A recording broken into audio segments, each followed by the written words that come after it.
La función de la razón. La percepción selecciona y configura el mundo que ves. Literalmente lo selecciona siguiendo las directrices de la mente. Las leyes del tamaño, de la forma y de la luminosidad tendrían validez, quizá, si otras cosas fuesen iguales, pero no lo son, pues es mucho más probable que halles lo que buscas que lo que prefieres pasar por alto. La apacible y queda voz que habla en favor de Dios no se ve ahogada por los estridentes gritos e insensatos arranques de furia con los que el ego acosa a aquellos que desean escucharla. La percepción es una elección, no un hecho. Pero de esta elección depende mucho más de lo que te has dado cuenta hasta ahora, pues tu creencia acerca de quién eres depende enteramente de la voz que elijas escuchar y de los panoramas que elijas ver. La percepción da testimonio únicamente de esto, nunca de la realidad. Puede mostrarte, no obstante, bajo qué condiciones es posible tener conciencia de la realidad, o aquellas en las que nunca sería posible.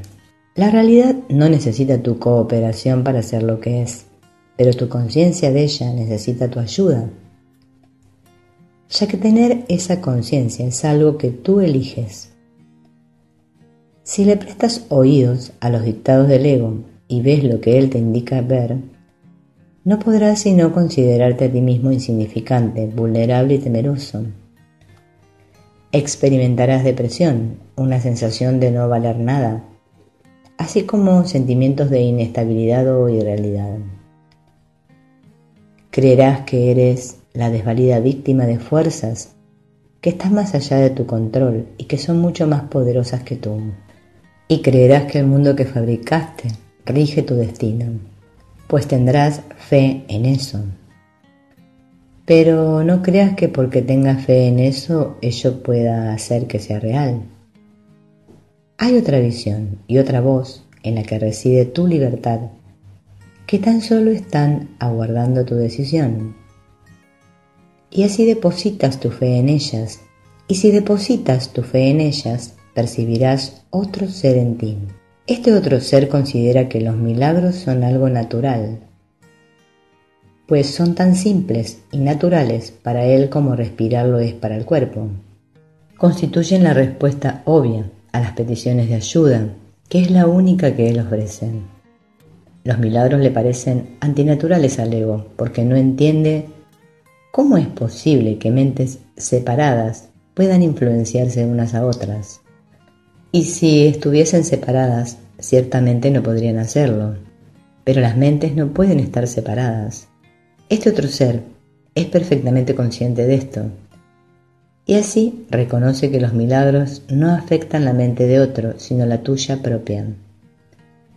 Los milagros siempre cambian tu mente, pues no hay ninguna otra. ¿No te das cuenta de hasta qué punto la idea de la separación ha interferido en el ejercicio de la razón? La razón mora en el otro ser que has excluido de tu conciencia, y nada de lo que has permitido que permanezca en ella es capaz de razonar. ¿Cómo va a ser posible que aquel segmento de la mente que está desprovisto de razón pueda entender lo que es la razón o comprender la información que ésta le podría suministrar? De este segmento pueden surgir todo tipo de preguntas, pero dado que la pregunta básica solo puede proceder de la razón, él jamás la podrá plantear. Al igual que todo lo que procede de la razón, la pregunta básica es simple y obvia, y si bien aún no se ha planteado, mas no creas que la razón no la podría contestar. El plan de Dios para tu salvación no se habría podido establecer sin tu voluntad y consentimiento. Tuvo que haber sido aceptado por el Hijo de Dios, pues lo que Dios dispone para él, él no puede sino aceptarlo.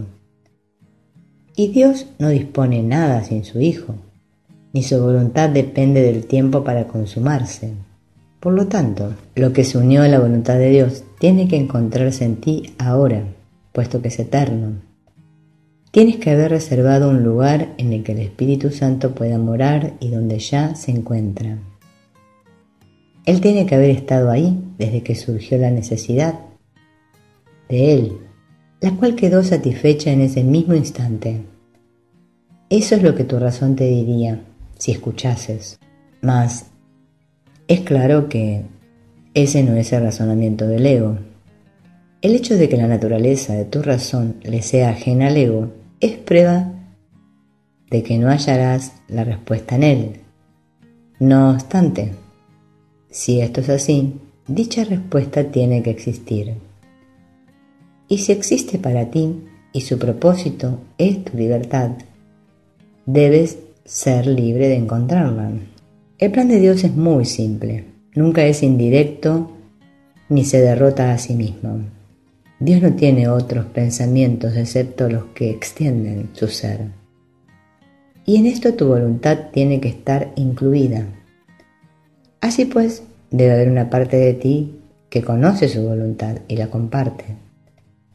No tiene sentido preguntar si lo que tiene que ser como es, lo es.